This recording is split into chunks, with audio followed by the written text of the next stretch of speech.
3 নম্বর দাগের অঙ্কে বলা ছিল profit and loss appropriation account prepare করতে। তো আমরা profit and loss appropriation account টেনে নেব। সবার ফার্স্টে রেকর্ড করতে হয় নেট প্রফিট। তো নেট প্রফিট তোলার আগে আমরা একবার দেখে নেব যে কোনো লোন আছে কিনা। যদি লোন থাকে তাহলে লোনের ইন্টারেস্টটা বাদ দিয়ে নেট প্রফিট তুলতে হয়। তো এখানে যেহেতু কোনো লোন ছিল না, আমরা ফার্স্টেই নেট প্রফিট তুলে দেবো by profit and loss account ব্র্যাকেটে নেট প্রফিট বলে 3 লাখ। নেক্সট আমরা তুলব ইন্টারেস্ট অন ক্যাপিটাল। তাহলে টু ইন্টারেস্ট অন ক্যাপিটাল। এখানে ইন্টারেস্ট অন ক্যাপিটালের রেট দেওয়া ছিল 5%। ইন্টারেস্ট অন ক্যাপিটাল হয় ক্যাপিটালের ওপর। তো কামিন্সের ক্যাপিটাল ছিল 1,80,000, তাহলে 1,80,000 ইন্টু 5% করে পাচ্ছি 9,000। এবং সাদিকুর ছিল 1,60,000 ক্যাপিটাল, তাহলে 1,60,000 ইন্টু 5% করে পাচ্ছি 8,000। এই দুটো অ্যাড করে আউটারে নেব 17,000। নেক্সট ইন্টারেস্ট অন ড্রয়িংস তুলব। তো বাই ইন্টারেস্ট অন ড্রয়িংস এর আন্ডারে কামিন্স আর সাদিকু। তো এখানে বলা ছিল যে দুজন পার্টনার, কামিন্স এখানে 4,000 টাকা প্রতি কোয়ার্টারের শেষে তুলছে। তাহলে এখানে আমাদের টোটাল ড্রয়িংস হয়ে যাবে 4,000 ইন্টু 4 ইন্টু ইন্টারেস্ট অন ড্রয়িংসের রেট ছিল 10% ইন্টু এখানে যেহেতু at the end of the quarter ড্রয়িংসগুলো করছিল, সে অন্য প্রথম যে ড্রয়িংসটা তুলছে সেটা at the end of the first quarter, তাহলে সেই ড্রয়িংসটা খাটবে 9 মাস, প্লাস যেই লাস্ট ড্রয়িংসটা করছে সেটা খাটবে 0 মাস, কারণ ওটা একবারে 12 মাসের শেষে করছে। তাহলে 9 + 0 ডিভাইডেড বাই 2, এইটা করে আমরা পাবো average time whole divided by 12। তো এইরকম ক্যালকুলেশন করে আমরা কামিন্সের ইন্টারেস্ট অন ড্রয়িংস পাচ্ছি 600। সেমভাবে সাদিকুর উইথড্র করেছিল 5,000 at the end of each quarter, তাহলে টোটাল ড্রয়িংস হবে 5,000 ইন্টু 4, যেহেতু বছরে 4টে কোয়ার্টার থাকে, ইন্টু রেট মানে 10% ইন্টু এখানেও same calculation 9 + 0 divided by 2 whole divided by 12। Calculation করে পাচ্ছি আমরা 750। এই দুটো অ্যাড করে আউটারে নেব 1350। নেক্সট বলেছে কামিংস একটা কমিশন পাবে, তাহলে টু পার্টনার্স কমিশনের আন্ডারে কামিংস, আর কমিশনটা পাবে নেট প্রফিটের ওপর। তো নেট প্রফিট তুলেছিলাম 3 লাখ, তো 3 লাখ ইন্টু 5% করে আমরা পাচ্ছি 15,000। সেমভাবে বলেছে সাদিকু স্যালারি পাবে যেটা 20,000 পার অ্যানাম। যেহেতু পার অ্যানাম বলেছে তাহলে টু পার্টনার স্যালারি বলে সাদিকুর এগেনস্টে একবার আউটারেই বসিয়ে দিলাম 20,000। এবারে আর কিছু ছিল না, তাহলে আমরা এবারে টোটাল করব। তো টোটাল এই দিকে বেশি ছিল ক্রেডিট দিকে, তো টোটাল করে দাঁড়াচ্ছে 301,350। তো এটা দুদিকে লিখবো, দিয়ে এই দিকের আইটেমগুলো অর্থাৎ ডেবিটের সমস্তগুলো মাইনাস করে আমরা পাচ্ছি 2,49,350। এবারে এটাকে ট্রান্সফার করব টু পার্টনার্স কারেন্ট অ্যাকাউন্ট। এখানে যেহেতু আমাদের কারেন্ট অ্যাকাউন্ট ছিল, অর্থাৎ পার্টনার্স ক্যাপিটাল যেটা মেনটেন করা হচ্ছে সেটা ফিক্সড ক্যাপিটাল মেথডে, তো সেক্ষেত্রে নেট ডিস্ট্রিবিউটেবল প্রফিটটা পার্টনার্স কারেন্ট অ্যাকাউন্টে পাঠাতে হবে। তো টু পার্টনার্স কারেন্ট অ্যাকাউন্টের আন্ডারে নেট ডিস্ট্রিবিউটেবল প্রফিট, ওর আন্ডারে কামিন্স আর সাদিকু নিজেদের শেয়ার পাবে। এখানে প্রফিট শেয়ারিং রেশিও আমাদের ডাইরেক্টলি বলা ছিল না, সেটা আমরা ওয়ার্কিং নোটে বার করে নেব। প্রফিট শেয়ারিং রেশিও তার আন্ডারে কামিন্স আর সাদিকু। তো এখানে বলা ছিল কামিন্সের 1/2 আর সাদিকুর 1/3, সেটা আমরা লিখে নিলাম। এবারে নিচে যেটা রয়েছে মানে এখানে 2 এখানে 3, সেটার এলসিএম করব। তাহলে 3 দুগুণে 6, সেটা দিয়ে দুটোকে মাল্টিপ্লাই করলে এটা পাচ্ছি 3, এটা পাচ্ছি 2, তাহলে এদের রেশিও হবে 3:2। তাহলে কামিন্সকে প্রফিট দেব 3/5 শেয়ারের জন্য এবং সাদিকুকে 2/5 শেয়ারের জন্য। তাহলে 2,49,350 ইন্টু 3/5 করে আমরা পাচ্ছি 1,49,610, আর 2,49,350 ইন্টু 2/5 করে আমরা পাচ্ছি 99,740।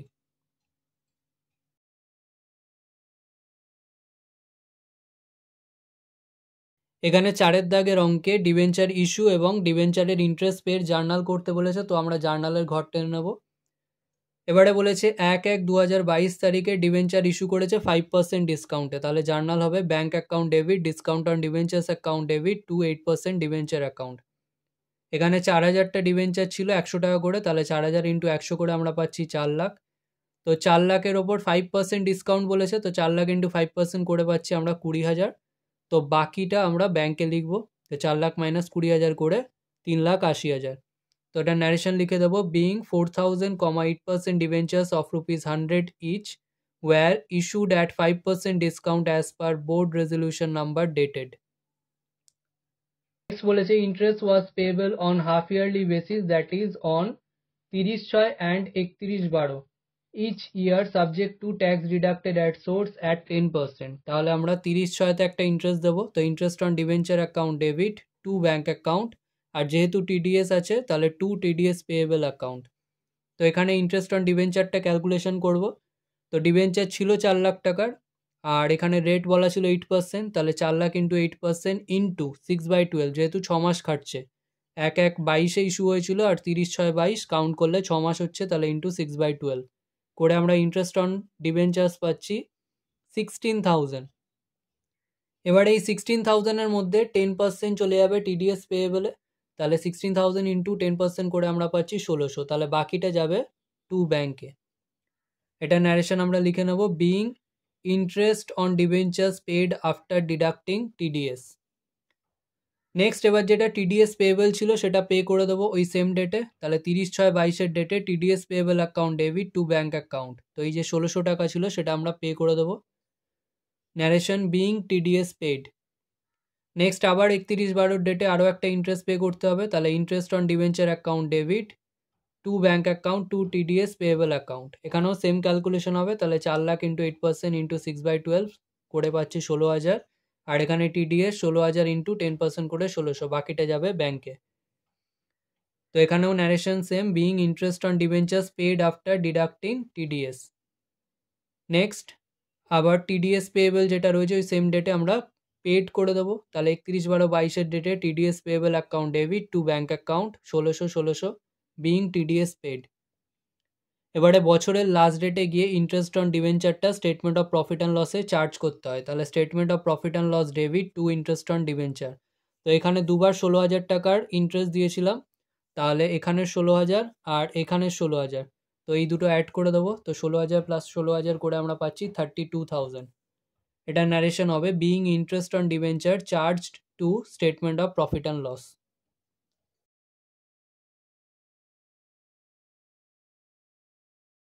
নেক্সট 5-এর দাগের অঙ্কে শেয়ার ফরফিচার আর রিইস্যুড জার্নাল করতে হবে, তো আমরা জার্নালের ঘর টেনে নেব।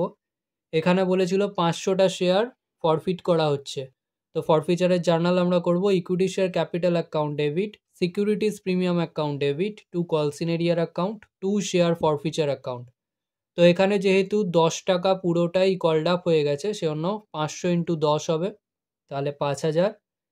সিকিউরিটিজ প্রিমিয়াম অ্যাকাউন্ট তখনই আসবে ফরফিচারের জার্নালে যদি সিকিউরিটিজ প্রিমিয়াম যার মধ্যে ইনক্লুড আছে সেটা কলস ইন এরিয়ার থাকে। তো এখানে সিকিউরিটিজ প্রিমিয়াম ছিল ফার্স্ট অ্যান্ড ফাইনাল কলে 1 টাকা, এবং সেটার ফেলিয়ার বা কলস ইন এরিয়ার রয়েছে, সেজন্য এখানে আসছে 500 ইন্টু 1, তাহলে 500 টাকা। কলস ইন এরিয়ার মানে যেই টাকাটা দিতে পারেনি, তাহলে 500টা শেয়ারের ফার্স্ট অ্যান্ড ফাইনাল কল যেটা ছিল 3 টাকা দিতে পারেনি, তাহলে 500 ইন্টু 3 হবে 1500। আর শেয়ার ফরফিচার মানে যেই টাকাটা দিতে পেরেছে মাইনাস প্রিমিয়াম, তো এখানে 9 টাকা দিতে পেরেছিল যার মধ্যে 1 টাকা প্রিমিয়াম ছিল, তাহলে এখানে 1 টাকা বাদ দিয়ে 8 টাকা হবে, তাহলে 500 ইন্টু 8 করে 4,000 টাকা। এখানে ন্যারেশন হবে, being 500 shares were forfeited for non payment of first and final call money as per board resolution number ... dated ... next রিইস্যুর ক্ষেত্রে বলেছে ফরফিটেড শেয়ারসগুলো এমনভাবে রিইস্যু করতে হবে যাতে রিইস্যু করার পরে 80 টাকা পড়ে থাকে ফরফিচার অ্যাকাউন্টে আর ক্যাপিটাল রিজার্ভে পড়ে থাকে 100 টাকা। তো এখানে আগে আমরা জার্নালগুলো করে নেব, দেন আমরা অ্যাডজাস্টমেন্ট করব। তো bank account debit, share forfeiture account debit to equity share capital account, এটা হলো আমাদের রিইস্যুর জার্নাল। তারপরে share forfeiture account debit to capital reserve, এটা হলো ক্যাপিটাল রিজার্ভে প্রফিট অন রিইস্যু অফ শেয়ার্সটা ট্রান্সফার করার জার্নাল। এবারে আমরা ওয়ার্কিং নোটে অ্যাডজাস্টমেন্টটা করে নেব। তো এখানে আমাদের শেয়ার ক্যাপিটাল ডেবিট করেছিলাম 5,000 টাকা, যেটা প্রথম জার্নালেই করেছিলাম, তো এখানে সেটা আগে লিখে নেব। তার মধ্যে থেকে ক্যাপিটাল রিজার্ভে মেনটেন করতে হবে, মানে শেয়ার ফরফিচার থেকে ক্যাপিটাল রিজার্ভে পাঠাতে হবে 100 টাকা, যেটা বলে দিয়েছে। তাহলে শেয়ার রিইস্যু ক্যাপিটাল ভ্যালু হবে 4,900। Therefore number of shares to be reissued, 4,900 টাকা যদি ক্যাপিটাল ভ্যালুতে আনতে হয় আর প্রতিটা শেয়ারের ভ্যালু যদি 10 টাকা করে হয়, তা ডিভাইড করে 490টা শেয়ার আমাদের রিইস্যু করতে হবে। এবারে আমরা জার্নালে চলে যাই। তো 490টা শেয়ার রিইস্যু করতে হবে আর প্রত্যেকটা শেয়ারের ভ্যালু 10 টাকা করে ছিল, তাহলে ইকুইটি শেয়ার ক্যাপিটালে আসবে 4900। আর শেয়ার ফরফিচারে আমাদের বলেছিল 4,000 টাকা থেকে এই যে 4,000 টাকা ছিল সেখান থেকে আমাদেরকে সরিয়ে রাখতে হবে, ক্যাপিটাল রিজার্ভে যাবে 100 টাকা আর লাস্টে ব্যালেন্স পড়ে থাকবে 80 টাকা। তাহলে এই দুটোই মাইনাস করব, তাহলে পড়ে থাকছে 3820। তাহলে 4900 থেকে 3820 মাইনাস করলে যেটা পড়ে থাকে সেটা যাবে ব্যাংকে। এটার ন্যারেশন আমরা লিখে নেব, being 490 shares of ₹10 each were reissued at rupees. এটা আমরা ডিভাইড করে দেখে নেব কত আসছে। ডিভাইড করে যা হচ্ছে 1080 ডিভাইডেড বাই 490 করে যেটা হচ্ছে তত per share as fully paid up as per board resolution number ... dated ... next যে জার্নালটা করেছিলাম ওখানে আগের থেকেই বলা ছিল যে ক্যাপিটাল রিজার্ভের ব্যালেন্স 100 টাকা থাকবে, তাহলে ওই 100 টাকাই আমরা ট্রান্সফার করছি যেটা আমরা এখানে মাইনাস করেছিলাম। তাহলে শেয়ার ফরফিচার অ্যাকাউন্ট ডেবিট 100 টাকা টু ক্যাপিটাল রিজার্ভ অ্যাকাউন্ট 100 টাকা। এটা ন্যারেশন হবে, being profit on reissue of forfeited shares transfer to capital reserve account.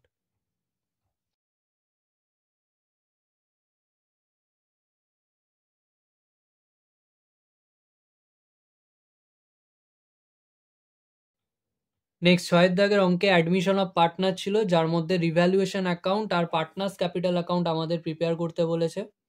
তো রিভ্যালুয়েশন অ্যাকাউন্ট টেনে নেবো। আর পার্টনার্স ক্যাপিটালে আগের থেকেই দুজন পার্টনার ছিল আর নতুন একজন পার্টনার আসছে, তাহলে 3টে কলাম হবে। তো আমরা ফার্স্টে দাগ টেনে নেব। এবারে পার্টনার্স ক্যাপিটাল অ্যাকাউন্ট দিয়ে স্টার্ট করব। সবার ফার্স্টে যেইটা ব্যালেন্স শিটে ক্যাপিটাল ব্যালেন্স ছিল সাহাল আর সুনীলের সেটা তুলে দেবো, তাহলে বাই ব্যালেন্স বিএফ। যদি কিছু না বলা থাকে সেক্ষেত্রে আমরা ব্যালেন্স শিটের পরের ডেট তুলবো। এখানে বলাও ছিল 1/4/22 তারিখে অ্যাডমিশন হচ্ছে, তাহলে ওই ডেটেই বাই ব্যালেন্স বিএফ করে সাহালের ঘরে 70,000 আর সুনীলের ঘরে 60,000। নেক্সট দেখতে হবে কোনো রিজার্ভ বা প্রফিট অ্যান্ড লস অ্যাকাউন্ট থাকলে সেটা আমরা ভাগ করে দেবো, তাহলে বাই রিজার্ভ। এখানে রিজার্ভ ছিল 15,000, সেটা আমরা ওদের রেশিও 3:2 ভাগ করে দেবো, তাহলে 9,000 আর 6,000। নেক্সট যদি কোনো গুডউইল ট্রিটমেন্ট থাকে সেটা আমরা করে নেব। তো এখানে বলেছিল goodwill value was estimated at the time of admission at ₹2 lakh. তাহলে 2 লাখ টাকা হচ্ছে ফার্মের গুডউইলের ভ্যালু, তাহলে মানবীরের শেয়ার অফ গুডউইল কত সেটা দেখে নেব। তো মানবীর শেয়ার অফ গুডউইল, তো এখানে 2 লাখ টাকা হচ্ছে ফার্মের গুডউইল ইন্টু মানবীরের শেয়ার ছিল 1/4 শেয়ার, তাহলে ইন্টু 1/4 করে আমরা পাচ্ছি 50,000। এবার এই 50,000 যেটা মানবীর আনবে সেটা স্যাক্রিফাইসিং পার্টনাররা নিজেদের মধ্যে ভাগ করে নেবে স্যাক্রিফাইসিং রেশিওতে। তো এখানে ব্যালেন্স শিটে ক্যাশ ছিল, তাহলে আমরা বাই ক্যাশ অ্যাকাউন্ট দিয়ে লিখছি goodwill premium in sacrificing ratio 3:2। এখানে যেহেতু নতুন রেশিও বলা ছিল না সেজন্য ওল্ড রেশিওটাই স্যাক্রিফাইসিং রেশিও হয়ে যাবে। তাহলে এই 50,000 গুডউইল প্রিমিয়াম এদের মধ্যে ভাগ করে দিচ্ছি 3:2, তাই 30,000 20,000।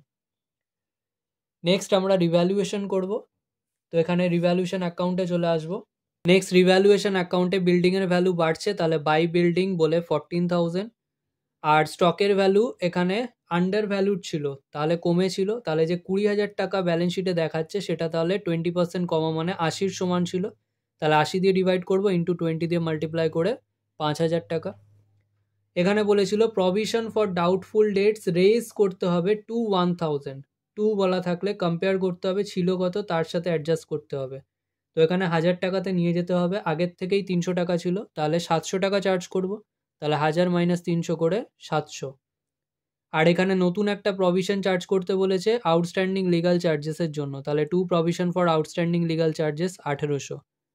আর কিছু নেই, তাহলে টোটাল করে আমরা এদিকে ব্যালেন্স পাচ্ছি 16,500, সেটা আমরা ওদের ওল্ড রেশিওতে ভাগ করে দেবো সাহাল আর সুনীল মানে ওল্ড পার্টনারদের মধ্যে। তাহলে টু পার্টনার্স ক্যাপিটাল অ্যাকাউন্ট ব্র্যাকেটে প্রফিট অন রিভ্যালুয়েশন এর আন্ডারে সাহাল পাচ্ছে 16,500 3/5 আর সুনীল পাচ্ছে 16,500 2/5, তাহলে 9900 আর 6600। এবার এই রিভ্যালুয়েশন প্রফিটটা আমরা ট্রান্সফার করে দেবো পার্টনার্স ক্যাপিটালে, তাহলে বাই রিভ্যালুয়েশন অ্যাকাউন্ট ব্র্যাকেটে প্রফিট বলে 9900 6600। এবারে আমাদের বলা ছিল Manbir to bring capital equal to 1/4 of the total capital of Sahal and Sunil after all adjustment including premium for goodwill. তো এখানে বলা ছিল সমস্ত অ্যাডজাস্টমেন্ট করার পরে সাহাল আর সুনীলের ক্যাপিটাল ব্যালেন্স যা পড়ে থাকবে তার 1/4 আনবে মানবীর।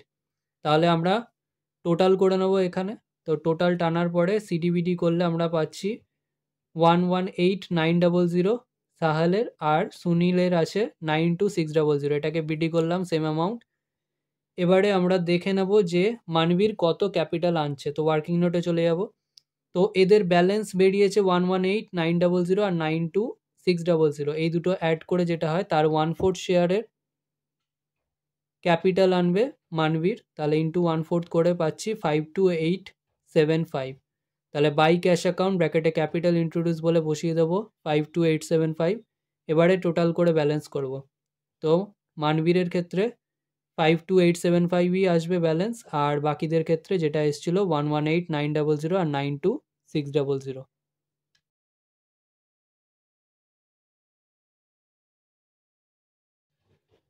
নেক্সট 7 দাগের অঙ্কে শেয়ারের জার্নাল করতে বলেছে, তো আমরা জার্নালের ঘর টেনে নেব। তো এখানে বলেছে অ্যাপ্লিকেশন মানি ছিল 2 টাকা করে, তাহলে ফার্স্ট জার্নাল হবে bank account debit to share application account 50,000 into 2 করে 1 lakh, being application money received on 50,000 shares of ₹2 each. Next অ্যাপ্লিকেশনের ক্যাপিটাল জার্নাল হবে, তাহলে share application account debit to equity share capital account same amount. এটার narration হবে being application money transfer to share capital account as per board resolution number dated. Next অ্যালটমেন্টের capital journal, আর অ্যালটমেন্টের মধ্যে আমাদের securities premium ছিল সেটাও capital জার্নালেই হবে। তাহলে share allotment account debit to equity share capital account two securities premium account. এখানে allotment মানি ছিল 5 টাকা করে, তাহলে অ্যালটমেন্টে যাবে 50,000 ইন্টু 5 মানে 2,50,000। সিকিউরিটিস প্রিমিয়াম ছিল 1 টাকা, তাহলে 50,000 ইন্টু 1 করে এখানে যাবে 50,000, বাকিটা যাবে ইকুইটি শেয়ার ক্যাপিটালে। এটা ন্যারেশন হবে being allotment money due on 50,000 shares of ₹5 each including premium ₹1 per share as per board resolution number dated. Next share অ্যালটমেন্টের ব্যাংকের জার্নাল। তো এখানে বলা ছিল 500টা শেয়ারের অ্যালটমেন্ট মানি দিতে পারেনি, তাহলে bank account debit calls in arrear account debit to share allotment account. এখানে অ্যালটমেন্টে যেটা ছিল সেটাই বসবে 2,50,000, আর কলস ইন এরিয়ারে যাবে যে টাকাটা দিতে পারেনি। 500টা শেয়ারের অ্যালটমেন্ট মানি দিতে পারেনি, তাহলে 500 ইন্টু 5 তো 2,500 মাইনাস করে যেটা পাবো সেটা যাবে ব্যাঙ্ক অ্যাকাউন্টে। তো এটা ন্যারেশন হবে বিং অ্যালটমেন্ট মানি রিসিভড।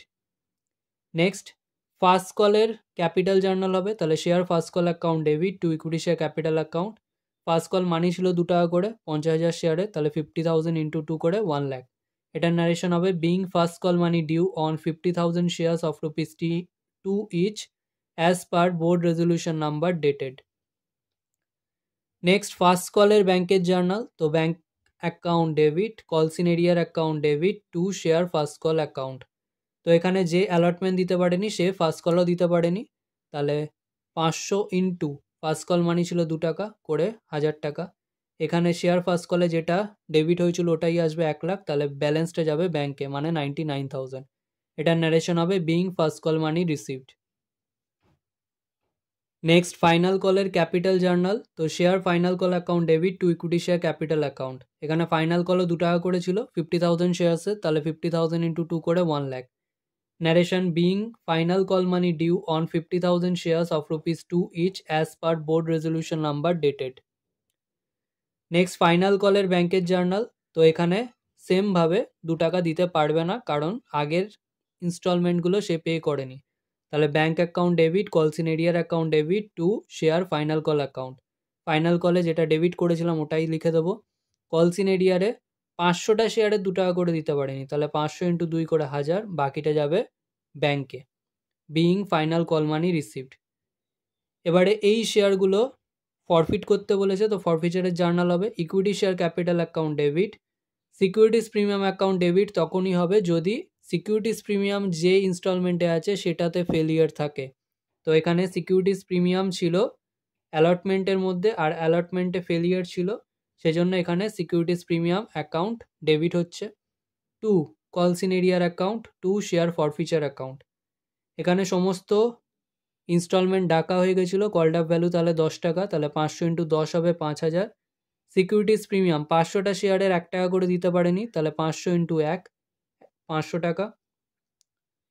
এবারে কলস ইন এরিয়ারে যে টাকাগুলো দিতে পারেনি, অ্যালটমেন্টে কলস ইন এরিয়া ছিল 2,500 টাকা প্লাস ফার্স্ট কলে কলস ইন এরিয়া ছিল 1000 টাকা প্লাস ফাইনাল কলে কলস ইন এরিয়া ছিল 1000 টাকা, তো সেই তিনটে অ্যাড করব, অ্যাড করে আসছে 4500। আর শেয়ার ফরফিচার অ্যাকাউন্টে যাবে যে টাকাটা দিতে পেরেছে মাইনাস প্রিমিয়াম। তো এখানে দিতে পেরেছিল শুধু অ্যাপ্লিকেশন মানি 500টা শেয়ারের, তাহলে 500 ইন্টু 2, তাহলে 1000 টাকা। Being 500 shares were forfeited for non-payment of allotment and call monies as per board resolution number dated. As per board resolution number dated এই ফ্রেজটা তখনই আসবে যদি ইকুইটি শেয়ার ক্যাপিটাল জার্নালে আসে। Next, share reissued journal. তো এখানে 500টা শেয়ারই রিইস্যু করছে 9 টাকায়, তাহলে bank account debit, share forfeiture account debit to equity share capital account. তো ব্যাংকে আসবে যত টাকায় রিইস্যু করছে, তো এখানে 9 টাকায় রিইস্যু করছে, তাহলে 500 ইন্টু 9 আসছে ব্যাংকে 4500। আর শেয়ার ফরফিচারে আসবে যত টাকা কম ভ্যালুতে মানে ডিসকাউন্টে রিইস্যু করছে, তো এখানে 10 টাকার শেয়ার 9 টাকায় রিইস্যু করলে 1 টাকা ডিসকাউন্ট, তাহলে 500 ইন্টু 1 যাবে শেয়ার ফরফিচারে আর টোটাল করে শেয়ার ক্যাপিটালে। তাহলে being 500 shares of rupees 10 each reissued at rupees 9 per share as fully paid up as per board resolution number dated. Next, capital reserve ট্রান্সফারের জার্নাল। তো share forfeiture account debit to capital reserve account. এখানে দেখতে হবে পার শেয়ারে কত টাকা difference ছিল। তো এখানে শেয়ার ফরফিচারের ক্রেডিট করেছিলাম 2 টাকা আর শেয়ার ফরফিচারে ডেবিট করেছিলাম 1 টাকা, তাহলে 2 টাকা মাইনাস 1 টাকা, 1 টাকা পড়ে থাকছে, তাহলে 500 ইন্টু 1 হবে 500। Being profit on reissue of forfeited shares transfer to capital reserve account.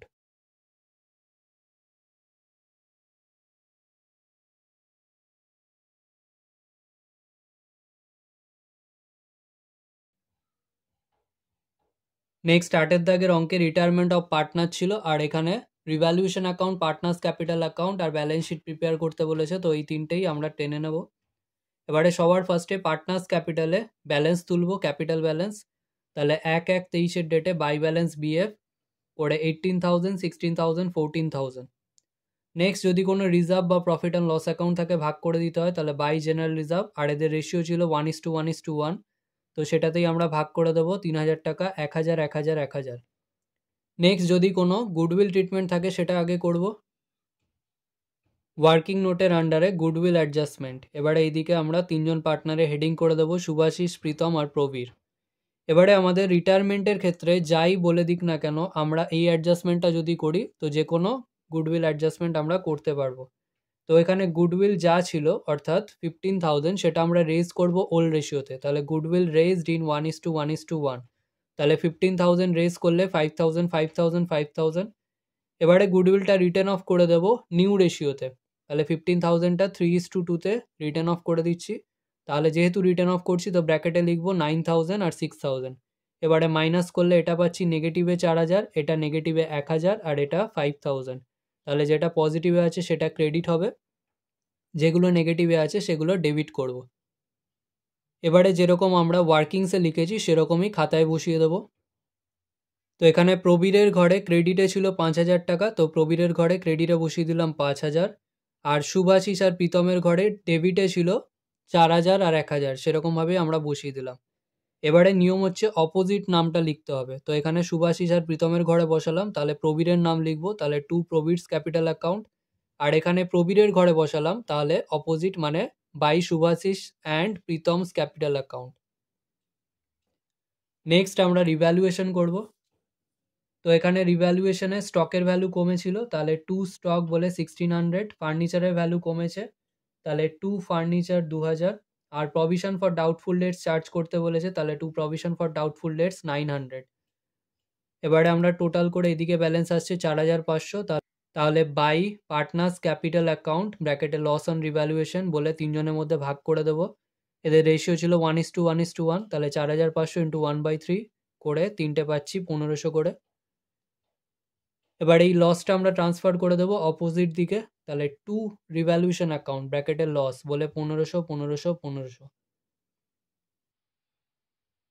Next 4 দাগের পয়েন্টে বলেছে to bring in sufficient cash to pay off C immediately and to leave a balance of rupees 4,500 in the bank, Prabir was paid off. তো এটা তো এখানে capital adjustment আছে, আর যখনই আমাদের ক্যাপিটাল অ্যাডজাস্টমেন্ট থাকবে আমরা টোটাল করে সিডিবিডি করে নেব। তো এখানে টোটাল করে সিডিবিডি করে আমরা জানতে পারছি যে প্রবীরকে 18,500 টাকা পে অফ করতে হবে। এবারে আমরা ওয়ার্কিং নোটে চলে যাব। তো এখানে ব্যাঙ্ক ব্যালেন্স ছিল 12,000, তার মধ্যে ব্যাঙ্ক ব্যালেন্স মেনটেন করতে বলেছে 4,500, লেস ব্যাঙ্ক ব্যালেন্স মেনটেন বলে 4,500, লেস পেমেন্ট করতে হবে প্রবীরকে 18,500, তো মাইনাস করলে এটা নেগেটিভে চলে আসবে 11,000, তো সেটাই বেসিক্যালি শর্টেজ বা কম পড়ছে। তো সেই টাকাটাই বাকি পার্টনাররা নিয়ে আসবে। তো shortage slash amount to be brought by remaining partners. তো এবারে 3 নম্বর পয়েন্টে যেটা বলা ছিল, to share profits and losses in 3:2 and new capitals readjust in their profit sharing ratio. তো এখানে বলেছে সুভাষিস আর প্রীতম যারা রিমেনিং পার্টনার, তাদের যে নতুন ক্যাপিটালটা থাকে সেটা যেন তাদের প্রফিট শেয়ারিং রেশিওতে থাকে। তাহলে আমরা দেখে নিই ultimate total capital of Subhasis and Pritam. তো ওদের ক্যাপিটাল ব্যালেন্স যা ছিল অর্থাৎ 13,500 আর 14,500 যেটা আমরা সিডিবিডি করে বার করলাম, সেটা প্লাস 11,000 যেটা ওদেরকে আনতে হবে শর্টেজের জন্য, সেটা করে আমরা পাচ্ছি 39,000। এবারে ওই 39,000টা থাকবে ওদের রেশিওতে, অর্থাৎ 3/5 2/5 করে আমরা পাচ্ছি 23,400 আর 15,600। এই অ্যামাউন্টগুলো আমরা সিএফে বসিয়ে দেবো। তাহলে টু ব্যালেন্স সিএফ করে 23,400 আর 15,600। আর এখানে বলেছিল যে প্রবীরকে পে করে দেওয়া হচ্ছে, তাহলে টু ব্যাঙ্ক অ্যাকাউন্ট বলে যেটা ওর ব্যালেন্স ছিল 18,500 ওটা আমরা পে করে দিচ্ছি। এবারে যদি আমরা ব্যালেন্স করি তাহলে পাচ্ছি সুভাষিস আর প্রীতম কত টাকা করে আনছে। তাহলে এখানে ব্যালেন্স করে আমরা পাচ্ছি 9,900 আর এদিকে 1,100 টাকা। তাহলে বাই ব্যাঙ্ক অ্যাকাউন্ট বলে বসে যাবে। Next balance sheet. Balance sheet as on 1/1/23। এর আন্ডারে সবার ফার্স্টে ক্যাপিটাল বসাবো। তো এখানে রিমেনিং পার্টনার দুজনই পড়ে রয়েছে, তো এখানে সিএফ ব্যালেন্সগুলো বসিয়ে দেবো। ক্যাপিটালের আন্ডারে সুভাষিস আর প্রীতম 23,400 আর 15,600 অ্যাড করে আউটারে যাচ্ছে 39,000। নেক্সট ক্রেডিটার্স যেটা ব্যালেন্স শিটে ছিল সেটা কোনো চেঞ্জেস হয়নি, সেটা বসে যাবে। নেক্সট ফার্নিচার ব্যালেন্স শিটে ছিল 20,000 আর লেস করছি রিডাকশন যেহেতু হয়েছে, তাহলে 2,000 লেস করে আউটারে 18,000। স্টক ব্যালেন্স শিটে ছিল 16,000, তার থেকে 1,600 টাকা লেস করে আউটারে যাচ্ছে 14,400। আর ডেটাস ছিল 20,000, তো 900 টাকা provision for doubtful debts charge করা হয়েছে, তাহলে লেস করে আউটারে যাচ্ছে 19,100। এবারে আসছে ব্যাংক। তো ব্যাংকের আন্ডারে যেটা ব্যালেন্স ছিল সেটা আগে বসাবো 11,000। এবারে যদি এই দিকে বসে অর্থাৎ যেগুলো ব্যাংকের দিকেই বসেছিল এই দিকেই, সেইগুলো আমরা অ্যাড করব, আর যদি অপোজিট দিকে বসে সেইগুলো আমরা লেস করব। তাহলে এখানে ওই দিকেই বসেছিল 9,900 আর 1,100, এই দুটো অ্যাড হচ্ছে, আর 18,500 অন্যদিকে বসেছিল ওটা লেস হচ্ছে, লেস করে পড়ে থাকছে 4,500। যেহেতু আমরা 4,500ই মেনটেন করেছিলাম ওটাই ব্যালেন্স পড়ে থাকবে। এবারে টোটাল করলে ব্যালেন্স শিট টোটাল আসছে 56,000।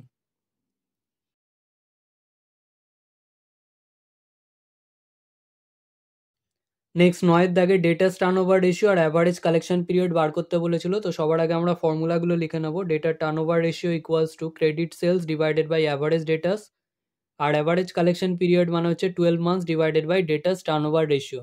এবারে আমরা ওয়ার্কিং নোটে ভ্যালুগুলো বার করে নেব। তো এখানে বলা ছিল ক্যাশ সেল ক্রেডিট সেলের 40%, তাহলে cash sale divided by credit sale is equal to 40/100, তাহলে টোটাল সেল হবে 140। ক্রেডিট সেল হবে, যেহেতু এখানে টোটাল সেল দেওয়া ছিল 5,60,000 যেটা 140 সমান, সেটা দিয়ে ডিভাইড করব। আর ক্রেডিট সেল জানতে চাই, তাহলে 100 দিয়ে মাল্টিপ্লাই করব, করে পাচ্ছি 4 লাখ।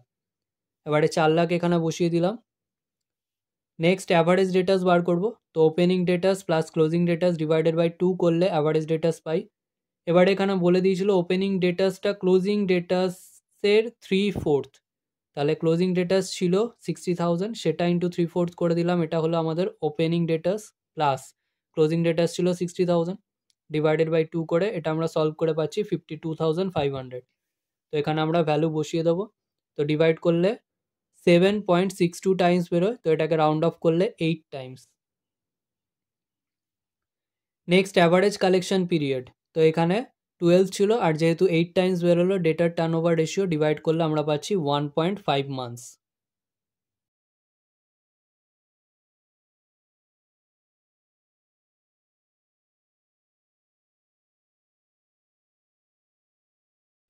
নেক্সট 10-এর দাগের অঙ্কে ক্যাশ ফ্লো স্টেটমেন্ট প্রিপেয়ার করতে বলেছে। So cash flow statement for the year ended 31/3/22। এর আন্ডারে 1 নম্বরে আসে cash flow from operating activities. এর আন্ডারে অপারেটিং প্রফিট লিখবো। তো অপারেটিং প্রফিটটা আমাদেরকে বার করে নিতে হবে, তো ওয়ার্কিং নোটে চলে যাব। ওয়ার্কিং নোটের আন্ডারে এবার এখানে অপারেটিং প্রফিট বার করব, আর আমাদের এখানে প্রফিট অ্যান্ড লস স্টেটমেন্টের ব্যালেন্স দেওয়া ছিল, তাহলে প্রফিট অ্যান্ড লস অ্যাকাউন্ট ব্র্যাকেটে অ্যাডজাস্টেড করে একটা আমরা ওয়ার্কিংস করে নিচ্ছি। এবারে এখানে আমাদের ওপেনিং ব্যালেন্স অর্থাৎ 31/3/21 ডেটে ব্যালেন্স ছিল 60,000, সেটা বসালাম বাই ব্যালেন্স বিডি করে। আর যেটা 31/3/22 ডেটে 3,20,000 ছিল সেটা বসালাম টু ব্যালেন্স সিডি, এটা সিডি হবে, টু ব্যালেন্স সিডি করে 3,20,000। এবারে দেখতে হবে জেনারেল রিজার্ভের ভ্যালু যদি বাড়ে তাহলে প্রফিট অ্যান্ড লস অ্যাকাউন্টে আসে ট্রান্সফার হিসেবে, তাহলে টু জেনারেল রিজার্ভ, এখানে ভ্যালু বেড়েছিল 60,000 থেকে 1,40,000, তাহলে মাইনাস করে পাচ্ছি 80,000। নেক্সট দেখতে হবে যদি কোনো ইন্টারেস্ট থাকে সেটা চার্জ করতে হবে। তো এখানে ডিবেঞ্চার ছিল 12% রেটে, আর ক্লোজিং ডেটে অর্থাৎ 31/3/22 ডেটে ছিল 5 লাখ টাকা, তো ক্লোজিংয়ের ওপরেই করে দেবো 5 লাখ ইন্টু 12% করে 60,000।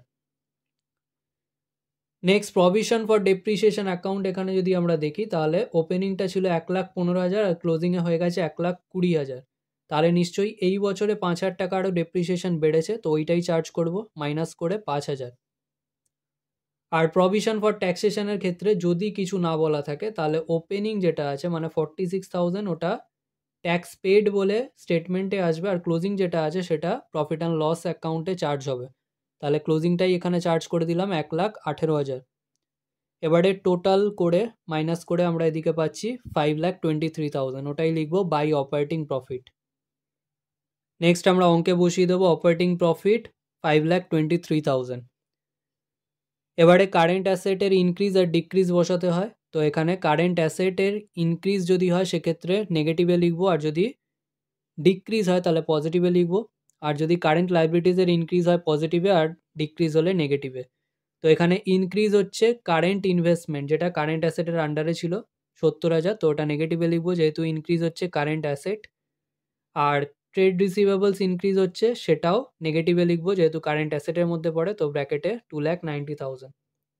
এবারে কারেন্ট লাইবিলিটিসের আন্ডারে কিছু ছিল না, তো এটা অ্যাডলেস করে আমরা পাচ্ছি 1,63,000। এর এগেনস্টে ক্যাশ জেনারেটেড ফ্রম অপারেশন, এর থেকে লেস করব ট্যাক্স পেড, তো এটা আমরা ধরেই নিয়েছিলাম যেটা ওপেনিং থাকে সেটা ট্যাক্স পেড বলে ধরে নিতে হয়, তাহলে 46,000 লেস করে আমরা একটু নিচের দিকে আউটার কলামে লিখবো 1,17,000। এর এগেনস্টে net cash flow from operating activities. Next 2 নম্বর আসে cash flow from investing activities. Investing অ্যাক্টিভিটিসের আন্ডারে কারেন্ট অ্যাসেটস বাদ দিয়ে বাকি যে সমস্ত অর্থাৎ নন কারেন্ট অ্যাসেটের ইনক্রিজ বা ডিক্রিজ আসবে। তো এখানে যদি আমরা দেখি তাহলে প্লান্ট অ্যান্ড মেশিনারি ইনক্রিজ হয়েছে 3,50,000, তাহলে নিশ্চয়ই পারচেস করা হয়েছে, তাহলে purchase of plant and machinery, যদি প্লান্ট অ্যান্ড মেশিনারি পারচেস করি তাহলে আউটফ্লো অফ ক্যাশ হয় মানে ক্যাশ চলে যায়, তাহলে নেগেটিভে হবে, তাহলে ব্র্যাকেটে 3,50,000। সেমভাবে গুডউইলের ভ্যালু বেড়েছে, তাহলে গুডউইলও পারচেস হয়েছে, তাহলে পারচেস অফ গুডউইল বলে ব্র্যাকেটে 98,000, তাহলে এই দুটো অ্যাড করে আমরা নেগেটিভে পাচ্ছি 4,48,000। তো এর এগেনস্টে আমরা লিখব net cash used in investing activities, যেহেতু নেগেটিভে আছে সেহেতু ইউজড ইন কথাটা লিখতে হয়। নেক্সট 3 নম্বর আসছে cash flow from financing activities. এর আন্ডারে আসে সমস্ত নন কারেন্ট লায়াবিলিটিস।